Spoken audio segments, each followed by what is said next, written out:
지도자라고 하는 메시지를 가지고 말씀을 좀 전하려고 그럽니다.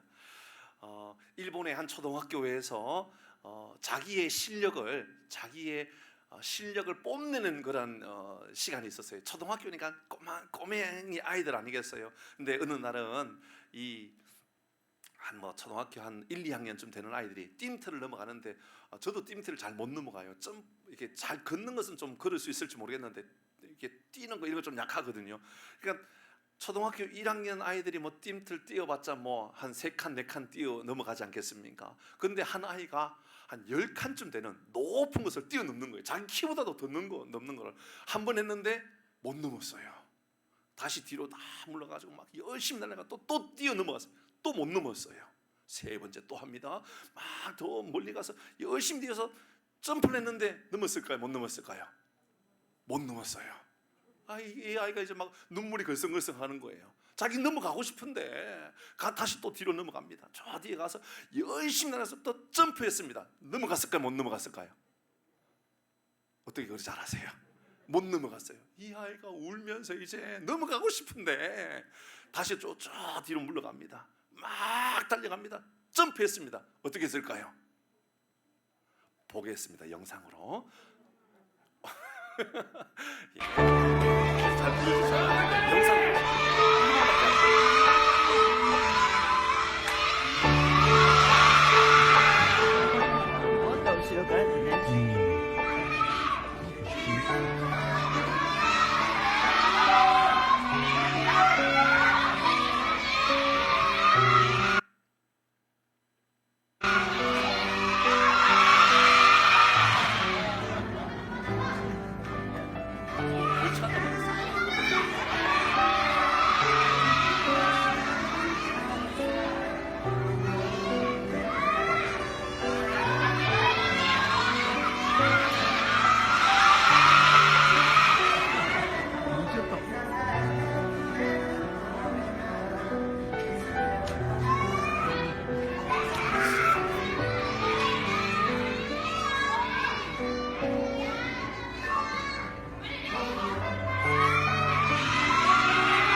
이상하죠?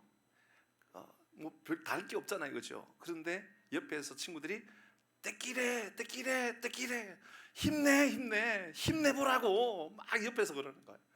그 한마디에 이 아이가 무슨 초인적인 힘이 생겼는지 그걸 그냥 쉽게 넘어가 버린 거예요. 여러분, 우리의 삶을 살아가면서 옆에 누군가에게 힘내라고 말하는 것과 너는 말이야 꼬라지를 보라고 왜 너는 그 모양 그 꼴이냐고 말하는 건 다른 거예요. 한마디가 우리가 뭐라고 말해주고 살아가느냐. 당신은 너무 예뻐. 그러면요 못난이도 예뻐지는 거예요.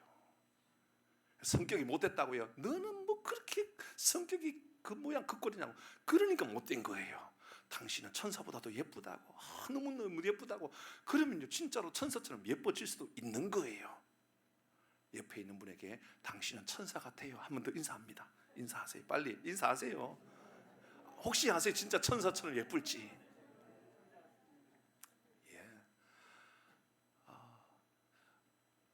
2016년 브라질 리우에서 올림픽이 있었죠. 그때 우리나라에 펜싱 선수 중에 박상형이라고 하는 선수가 있었어요. 그때 나이가 21살밖에 안 돼요.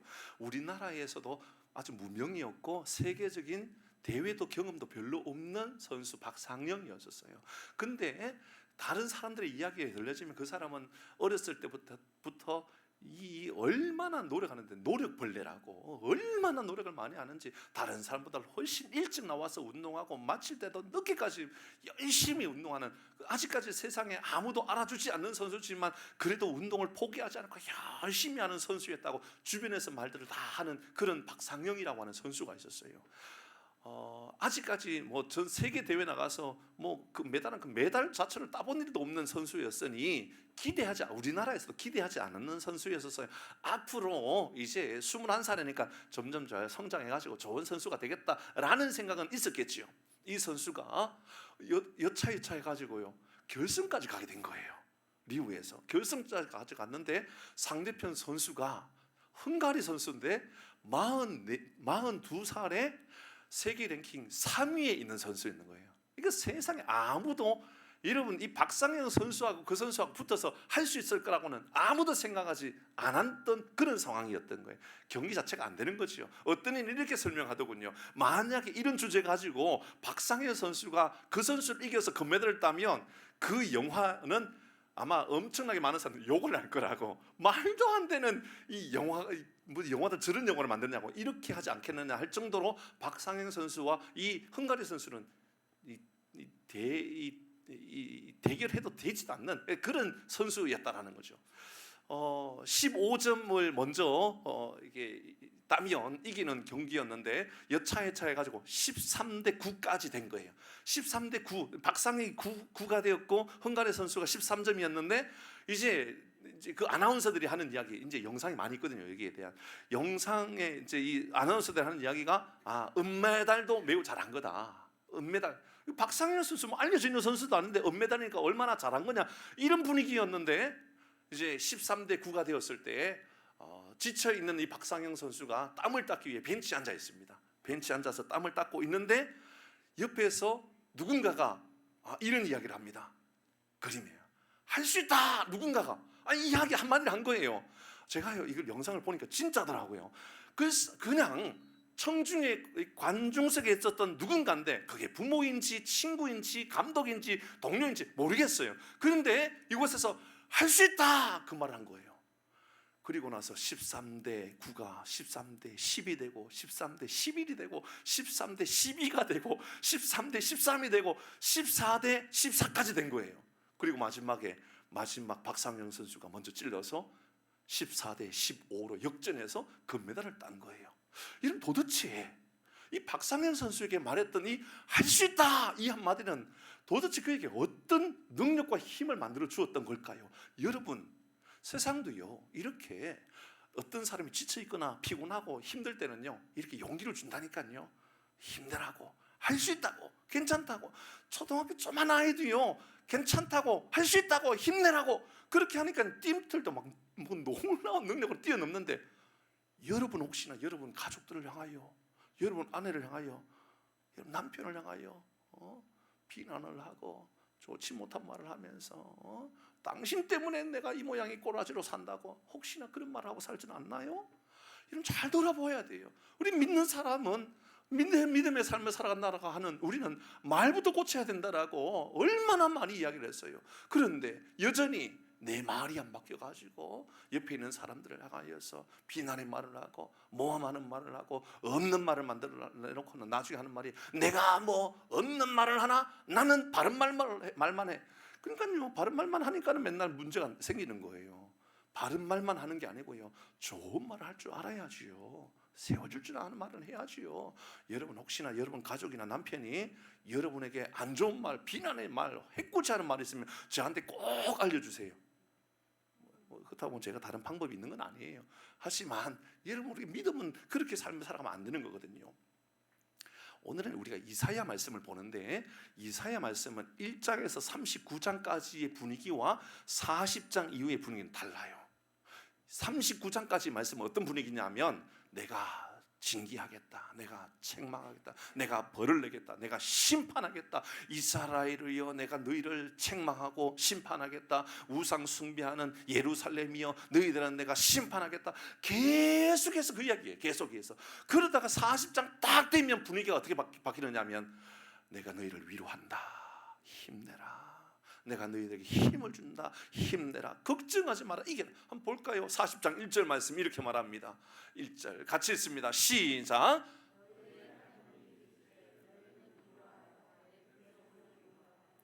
베토벤이죠. 베토벤이 할렐루야, 베토벤 쓴 거 맞죠? 베토벤이 할렐루야를 쓸 때요, 이 내용을 가지고 할렐루야의 중간에 그 음악을 만들었어요. 너희는 위로하라, 내 백성을 위로하라. 컴포티드라고죠. 내 백성을 위로하라, 그렇게 나와 있어요. 하나님은요, 우리 인생의 절망과 좌절과 낙심 가운데 살아가는 것을 내버려 두는 하나님이 아니고요, 여러분, 하나님 우리를 새로운 삶으로 좀 용기를 내 가지고 좀 자신감을 가지고 담대함을 가지고 살아가기를 원하시는 분인 거예요. 세상은, 우리의 삶은 어때요? 8절 여기에서 나왔던 말씀입니다. 8절 같이 읽습니다. 시작. 풀은 마르고 꽃은 시드나. 그래요. 세상은요, 아름다워 보이는 것들도 다 언젠가는요 저물어지는 거예요. 이곳에 계시는 우리 연세 많으신 우리 장로님, 원로 장로님들도 10대가 있었죠, 그렇죠? 돌도 씹어 드실 수 있을 정도의 대단한 그런 능력이 있었잖아요, 그렇죠? 돌을 드시지 않았어요, 아무리 강원도 분이라도. 그래도 장로님도 그래도 대단한 체력을 가지고 정말 10대, 20대의 청년 때가 있었단 말이에요, 그죠? 장로님 세월이 지나서 이제 장로님도 내일 모레면 80을 향하여 나가고 있어요. 이게 우리 인생이잖아요. 여러분, 여기에 우리 부인할 사람 있나요? 나는 인정하지 않겠다고 하는 사람 있나요? 우리 성도님 허리가 아파가지고 병원에 입원하고 수술할 줄 누가 알았겠어요? 그죠? 항상 등산하면서 건강관리 잘했다고 생각했는데 풀은 마르고 꽃은 시드나. 이게 인생이요, 인생. 근데 하나님의 말씀은 영원히 서리라. 영원히 변하지 아니하고 영원히 생명의 길로 인도해 주시는 하나님의 말씀이 있으니 걱정하지 말라라는 위로입니다. 사랑하는 성도 여러분, 하나님께서 오늘 이 시간에 우리에게 위로의 메시지, 응원의 메시지로 우리에게 응답해 주실 것입니다. 하나님께서 주시는 메시지로 인하여서, 말씀으로 인하여 우리가 소망 가운데 용기를 가지고 살아가기를 주의 이름으로 축복합니다. 여러분, 오늘 본문의 말씀 40장 29절의 말씀을 보니까 우리의 인생이 이렇다라고 설명합니다. 29절 30절 같이 읽어봅니다. 29절 시작. 피곤한 자에게는 능력을 주시며, 30절 소년이라도 피곤하며 곤비하며 장정이라도 넘어지며. 이게 인생이에요. 이게 반복해서 쓰는 단어가 있죠. 피곤하다, 무능하다, 피곤하다, 곤비하다, 넘어지다, 쓰러지다. 여러분, 이게 인생이라는 거예요. 여러분, 우리가 지치니까, 살다 보니까 너무너무 피곤하여 지칠 때가 있는 것이지요. 여러분, 먹고 사는 것이 참 힘들고 피곤한 이들이 얼마나 많이 있어요. 새벽 일찍 일어나가지고 출근해야 되고 밤 늦은 시간까지 일을 해야 되는 그런 젊은이들, 그런 또 중년에 계시는 분들 얼마나 많이 있어요. 여전히 지금도 여러분 힘든 인생의 삶을 살아가면서 오늘 밥 한 끼의 삶을 위하여 노력해야 되는 그런 사람들이 이곳에도 얼마나 많이 있겠어요.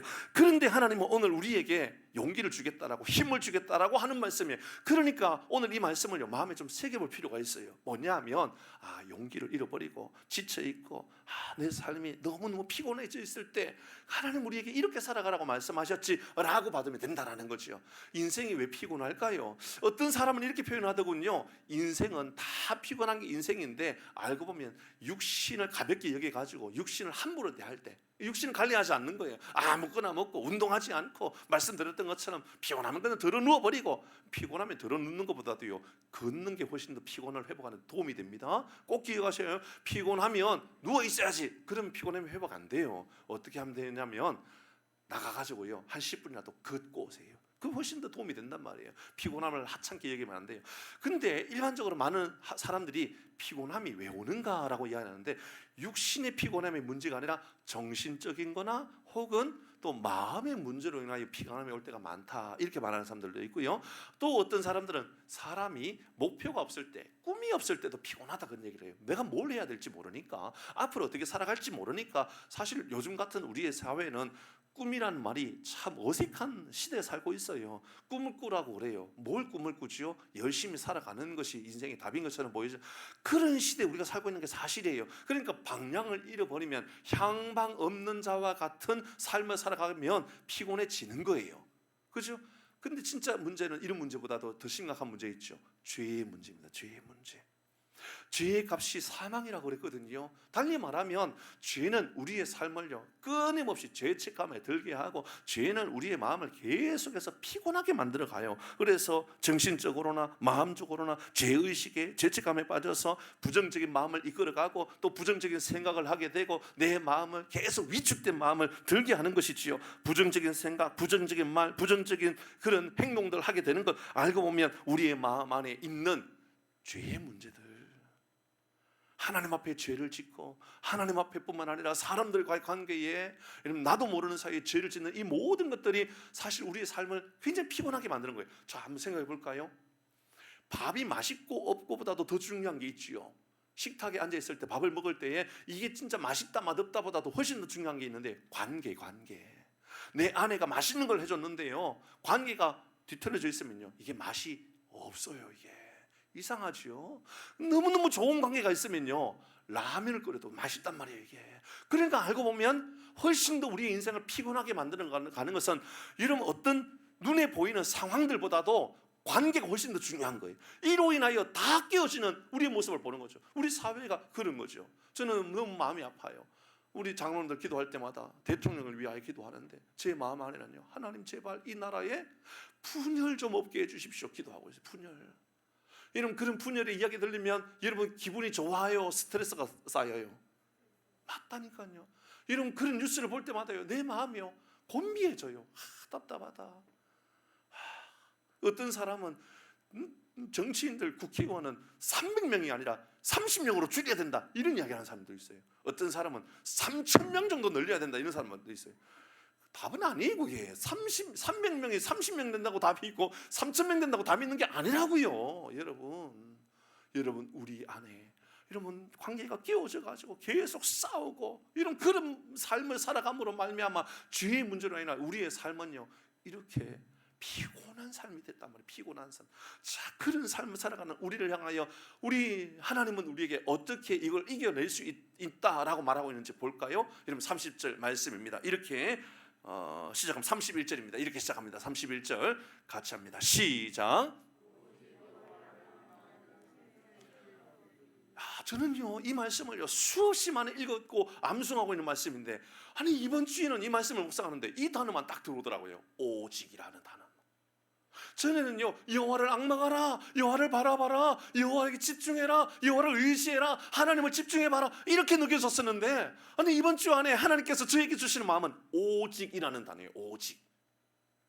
오직이라는 단어가 왜 저에게 보여졌을까요? 잘 생각해보면 여러분 가장 힘이 있는 젊을 때나 소년 때나 혹은 가장 노하우가 많이 쌓여있는 노년기나 장정일 때, 이런 사람들도 알고 보면 다 자기의 힘을 의지하고 자기의 경험을 의지하고 자기의 생각을 의지하고 다 그렇게 살아간단 말이죠. 그런데 오직이라고 하는 것은요 밤에 아침만 기다리는 파수꾼의 마음과 같은 것이고, 하루 종일 열심히 일했던 사람이요 저녁에 퇴근길에 품삯을 기다리고 있는 그 마음을 말하는 거예요. 여러분 열심히 일하는 그 사람은요 알고 보면 저녁에 집에 갈 때 그거 품삯 주면 그거 들고 가가지고 집에 갈 때 내가 맛있는 거 사가지고 집에 가야지, 그래서 열심히 일할 수 있는 그 마음을 가지는 거죠. 아침에 파수꾼이요 이제 밤새도록 기다렸다가 이제 퇴근하는 길을 앞두고 있는 그 사람 있죠. 그 사람이 아침을 기다리는 그 마음이 오직이에요. 그 사람은요 아침만 기다리는 거예요. 다른 거 보지 않는 거예요.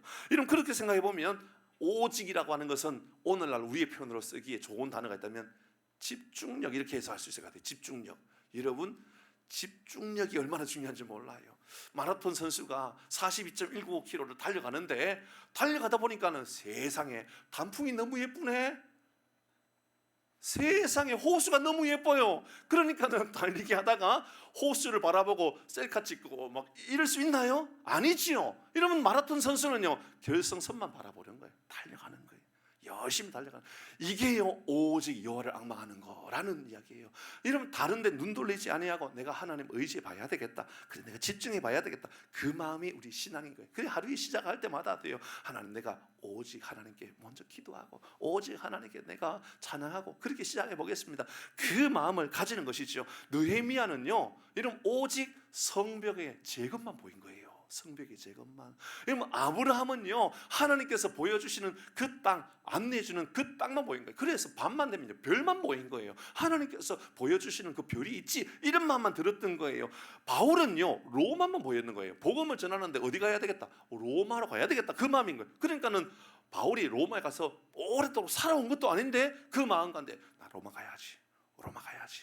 다른 건 안 보이는 거예요. 아무리 좋아도요, 나 로마 가야 될 거야. 로마 가서 복음을 전해야 돼. 이러면 그래서 그 복음이 지금 오늘날 이 시대까지 선교의 역사가 지금까지 이어지고 2000년 전에 바울이 바라봤던 로마가 오늘날 이 시대에 우리 이 자리에 예수님을 증거하고 함께 예배드리는 예배의 현장까지 만들어지게 된 것 아닙니까? 그렇습니다. 오직이라는 것은요, 다른 데 눈길 주지 아니하고 내가 집중하는 거예요. 다른 거 다 치워버리는 거예요. 그냥 정리하고요, 아 내가 집중해서 가야 되겠다, 그 마음을 가지는 집중력. 여러분, 잘 살아보려고 애를 쓰는 것보다도 훨씬 더 중요한 것이 있습니다. 잘 살아보려고 애를 쓰는 것보다도 내가 집중해서 살아가야 될 그 무엇인가를 결정하는 게 훨씬 더 중요하다, 그 말입니다. 여호수아가 이제 출애굽의 모든 여정을 마치고 가나안 땅에 들어간 거예요. 가나안 땅에 들어갔는데 이제 12지파에게 땅을 다 분배해 준 거예요. 땅을 다 분배해 주고 노년에 이르렀던 이 여호수아가 이제 죽음에 이르게 되었을 때 했던 말이요, 이 여호수아가 어찌해서 이렇게 이스라엘 백성들이 땅을 분배를 받고 12지역으로 땅을 분배받고 땅을 회복하고 가나안 땅에 들어가서 이렇게 하나님의 나라를 세우게 되었던 그 집중력은 도대체 어디 있었을까? 여러분, 여호수아를 보면 알 수 있다고요. 여호수아 24장 14절 말씀 같이 읽어봅니다. 중요한 말씀이 여기 나오죠. 14절 같이 읽습니다. 시작. 그러므로 이제는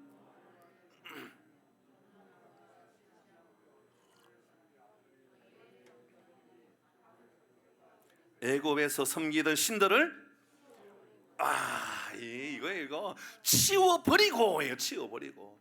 집중력의 첫 번째가 뭐냐면요, 치워버리는 겁니다. 치워버리는 거. 집중하지 못하게 하는 거 치워버리는 거예요. 여러분, 예배 드릴 때도요, 휴대폰이 자꾸 예배를 방해할 때가 있어요. 치워버려야 돼요. 가방에다 치워버리세요. 가방 안에다가. 기도할 때도요, 치워버려야 될 거 있다면 치워버리세요. 사업하시는 분들도 여러분, 치워버려야 될 거 있으면 치워버리셔야 돼요. 사업에 집중하지 못하게 하는 것 있다면 치워버려야 돼요. 운전하다가 운전사고 여기 가장 높은 거 뭔지 알죠? 집중하지 못하게 하는 거. 핸드폰 가지고 운전하는데 한 손은 운전하고 있고 눈은 휴대폰 들고 휴대폰 보다가 앞에 보다가 휴대폰 보다가 앞에 보다가 휴대폰 보다가 들어막는 거죠, 그냥. 그렇죠?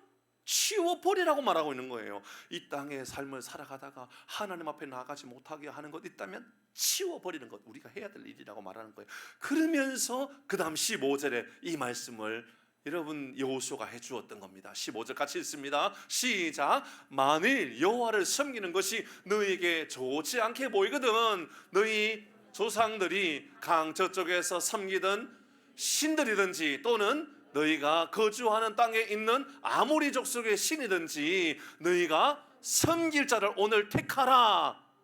오직 나와 내 집은 오직, 이 말이요 14절에서요 치워버리고 이런 말과 상통하는 말이 되는 거예요. 여러분 혹시 치워버려야 될 게 어떤 게 있는지 돌아봐야 돼요. 여러분 습관 가운데 치워버려야 되는 거 혹시 그게 뭔지 생각해 봐야 되는 것이죠. 이런 가족 관계를 깨트리게 만들어버리는 치워버려야 될 것을 찾으셔야 돼요. 신앙생활에 치워버려야 될 것을 찾으셔야 돼요. 그건요 본질이 아니거든요. 본질은 가족이 더 행복한 것이고 믿음의 삶을 살아가면서 하나님께서 기뻐하시는 사람이 되는 게 본질인데 비본질 가지고 살아가는 거예요. 어떤 사람은요 돈이 본질이에요. 이러면 가족보다 돈이 더 중요합니다. 돈이 본질돼요. 그러니까 돈 때문에 가족을 다 잃어버리고 살아가는 거죠. 이러면 가족이 중요해요, 돈이 중요해요? 대답 못하면 안 돼요. 그죠? 돈이 뭐예요, 돈이? 여러분, 가족이 훨씬 더 중요한 거예요. 그러니까 가족을 깨트리는데 돈이 자꾸 나를 방해하면 돈도 치워버려야 되는 거예요. 어떤 사람은요, 운동 때문에 가족을 잃어버리고 살아가는 사람이 있어요. 그런 사람이 있다니까요. 가족을 다 내팽개쳐버리고 운동만 하고 살아가요. 그럴 때는요, 운동도 좀 필요하다면 좀 치워버려야 되는 게 있단 말이죠. 만약에 저도요, 목회하는데, 사역하는데, 장로님 제가 운동이 방해되거든, 꼭 말씀하셔야 돼요. 괜찮아요, 말씀하셔야 돼요. 그래야 제가 치워버리잖아요, 장로님. 그럴 거라는 거예요. 여러분, 우리 마찬가지예요. 치워버려라. 애굽의 신들을 치워버려라. 그게 너가 가나안 땅에서 하나님을 섬기는 일이 가장 큰 방해거리가 되는 거야. 하나님의 나라를 이루고 살아가는데 가장 큰 방해거리가 되는 거예요. 그러니까 여호수아가 했던 말이 오직 나와 내 집은 하나님만 섬기겠다. 하나님만 섬기겠다. 이런 그게 우리의 집중력이, 신앙에는 이런 집중력을 가지고 살아가는 것이죠. 그렇게 살아가면 하나님 주시는 복이 있어요. 뭐냐면 새 힘이라고 하는 거예요. 새 힘. 다시 오늘 본문 31절 같이 읽습니다. 시작. 오직 여호와를 앙망하는 자는 새 힘을 얻으리니 독수리가 날개치며 올라감 같을 것이요.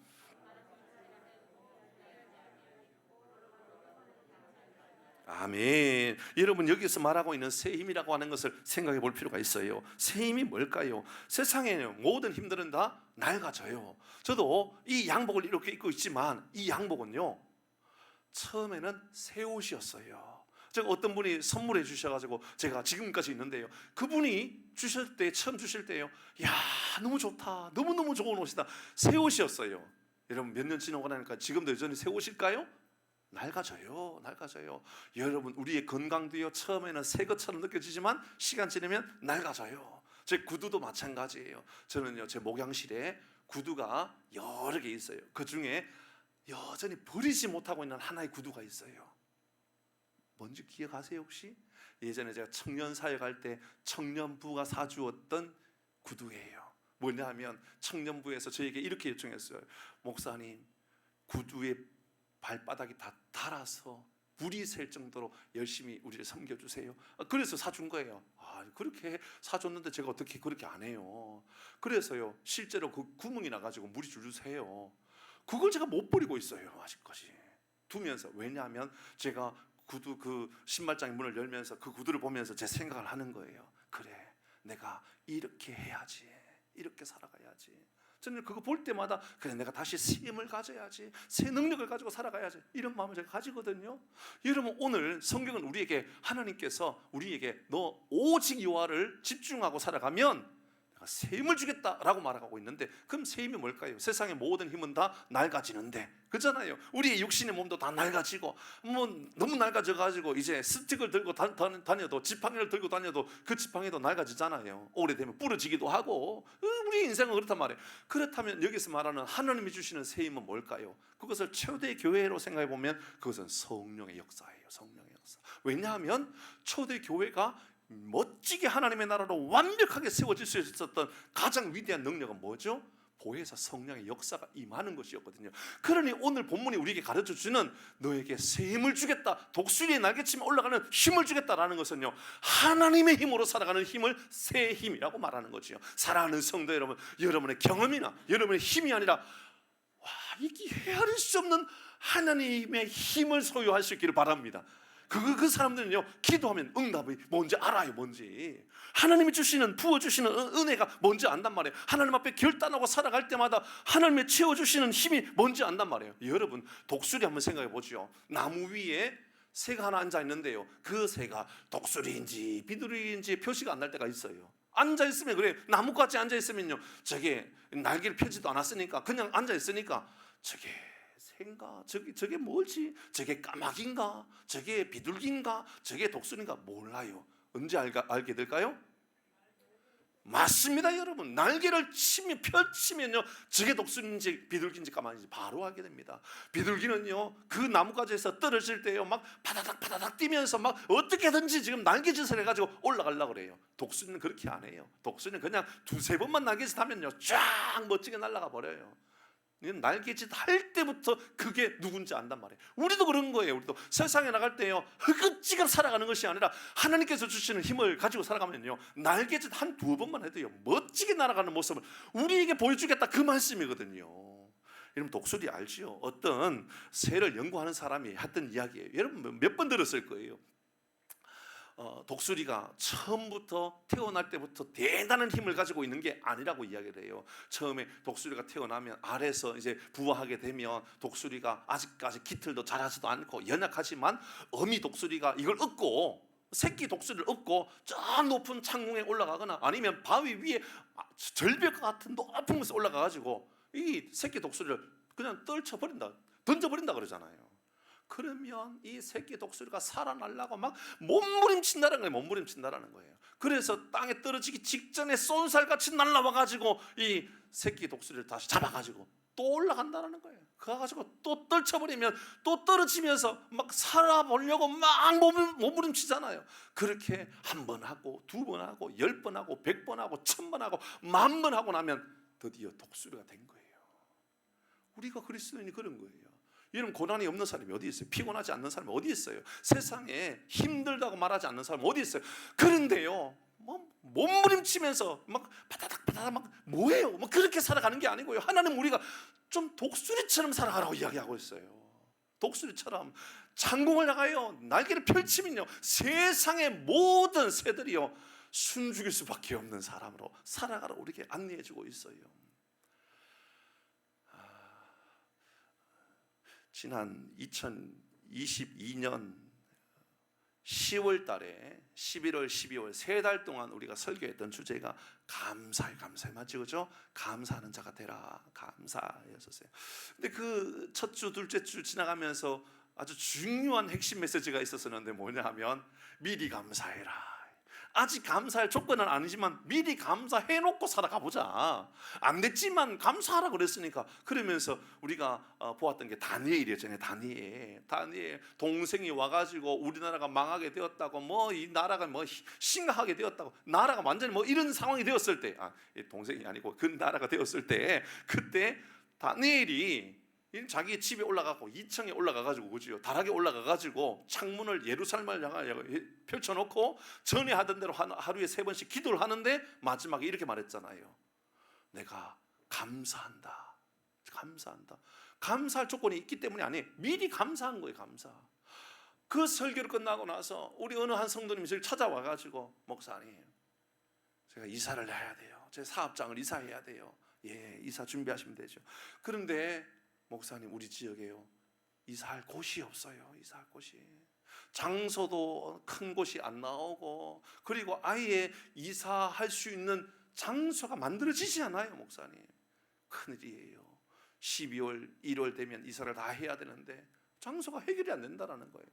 그렇지만 말씀을 통하여 미리 감사하라 그랬으니 한 주 감사하고 다음 주에도 또 미리 감사합니다. 좋은 거 주실 줄 알고 미리 감사합니다. 계속 하는데요, 이야, 이 목회자의 마음이요, 제가 초조해지더라고요. 왜냐하면 계약은 안 되는데 성도 현금은 매주 미리 감사합니다. 저는 지금 미리 감사에 대하여 기도를 해야 되는데 아직까지 아무런 답도 없는 거예요. 방법이 없는 거예요. 아무런 좋은 이야기가 들려지는 게 하나도 없는 거예요. 여차 해가지고 얻었다 그러는데 장소가 너무 작네.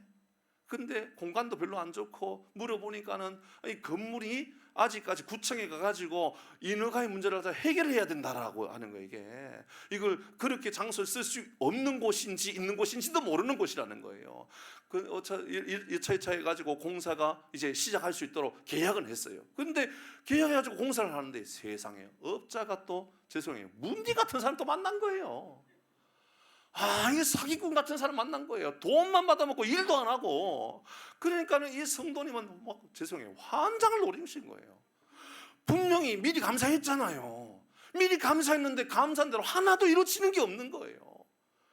저는 제 마음대로 내 속이 상해가지고, 하나님, 좋은 거 주신다 그랬는데 왜 안 줍니까 하나님? 미리 감사하면 되겠다고 했는데 하나님 보세요. 하나님 장소도 작지, 공간도 별로 안 좋지, 법적인 문제도 해결 안 됐지, 업자도 문디 같지. 하나님 나는 어떡하란 말입니까? 이런 상황이 된 거예요. 여차여차 해가지고 공사가 다 되고 했는데 집사님 하시는 이야기가 수천만 원의 손해를 봤다는 거예요. 원래 예정했던 것보다도 훨씬 더 많은 돈이 들어가게 되었다는 거예요. 하나님 이게 뭡니까 도대체? 더 좋은 일 만들어 주신다 그랬지 않았습니까? 근데 미리 감사하면 된다 그랬는데 여기까지 왔습니다는 어떻게 합니까? 지지난주에 제가 2, 3주에 이어서 이 집사님에게 확인을 했어요. 집사님 하시는 이야기가 목사님 물밀듯이 사람들이 등록하고 있어요.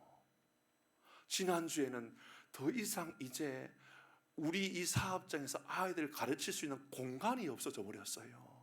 대기자가 생겼는데 지금까지 이런 일을 경험해 본 일이 없어요. 제가 여기를 차려놓고 수십 년 동안 내가 이 업을 통해서 먹고 살았는데 이 어려운 시대에 아시죠? 학원들 문 닫고 있고 원아들 부족하다 해갖고 뭐 어린이집 문 닫고 있고 그런 시대에 살고 있단 말이에요. 그런데요, 그 주변에 동일 업종이 없느냐? 아니에요. 제가 가서 신방하고 예배를 드렸는데요, 저 주변에 보니까 있더라고요. 그런데요, 이 집사님의 가게에 어떤 일이 일어났느냐? 여러분, 대기자가 줄을 서야 되는 곳이 되어버렸어요. 좋은 공간이라 그런가요? 아니요, 여러분. 여러분 집중해서 하나님 앞에 끝까지 버텨보는 거예요. 버텨보는 거. 치울 거 치우고 하나님을 믿음으로 내가 나가보는 거예요. 그 하나님께서 우리에게 상상할 수 없는 용기로 우리를 위로해 주실 줄 믿습니다. 우리 그렇게 믿음 생활해 보십시다. 하나님은요 우리를 공짜가 없도록 만들어 주셔요. 꼭 기억하셔요. 기가 막힌 은혜로 하나님께서 우리를 채워주실 줄 믿습니다. 그 말씀이에요. 제가 이 말씀을 묵상하는데 그 집사님 너무너무 생각이 많이 들었어요. 하나님께서 이런 은혜를 주시고자 하셨던 것이구나. 그 집사님 이야기예요. 지난주에 그 집사님 하시는 이야기가 내 평생에 하나님께서 이렇게까지도 복을 주시는군요. 이런 코로나가 여러분 힘든 겁니까? 여러분 고금리가 여러분을 힘들게 만듭니까? 아니요. 높은 고도를 향하여 높이 올라가는 독수리가 되기를 바랍니다. 하나님 우리가 이 셈을 주시겠다고 약속해 주셨으니 꼭 기억하십시오. 여러분 피곤하여 낙심하지 말고 오직이라는 말 의지해서 다른 것 다 떨쳐버리고 어제 하나님 바라보면 셈을 주시는데 하나님이 나와 함께 하시는 힘을 얻게 되는 놀라운 삶을 살아가는 우리 모든 교회가 되기를 주의 이름으로 축복합니다. 찬양하십시다.